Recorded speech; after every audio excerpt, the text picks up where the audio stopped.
Bond indentures impact risk in quite a number of different ways. The first one is the sinking fund.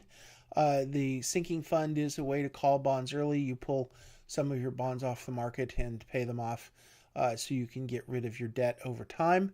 The subordination of future debt is to restrict additional borrowing, so that will stop you from borrowing at the same credit rating, and so you'll have subordinated debt, and that will restrict the borrowing at those, at least at those rates, and can restrict borrowing entirely depending on the indenture.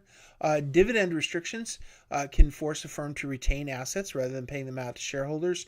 In other words, instead of saying, oh, I'm going to pay out all the profits to the shareholders and then default on my debt, a dividend restriction would say that you can't send out dividends unless you've not only covered the bondholders first, but you have the ability to continue to cover the bondholders as you move forward in time, so you don't just bankrupt the company and pay out a big dividend to all the shareholders and then leave no assets for the bondholders, which have acted as collateral, which gets me to the next one, which is collateral.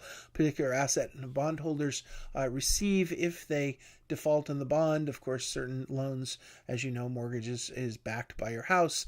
Other things in corporate America are backed by collateral that you've got a building or a certain amount of assets, or certain specific asset can be used as collateral for a bond or a loan.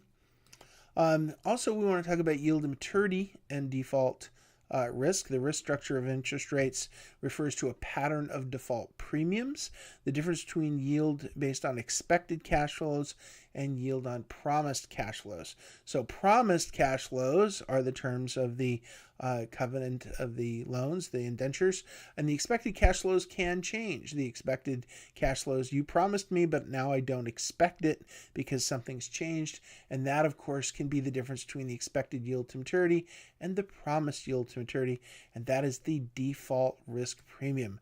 So if you promised me one thing, but I expect another, there's going to be a difference in the risk, and because I'm no longer certain that you're going to do what you promised, and therefore there's going to be a risk premium that's put into the price of the bond accordingly.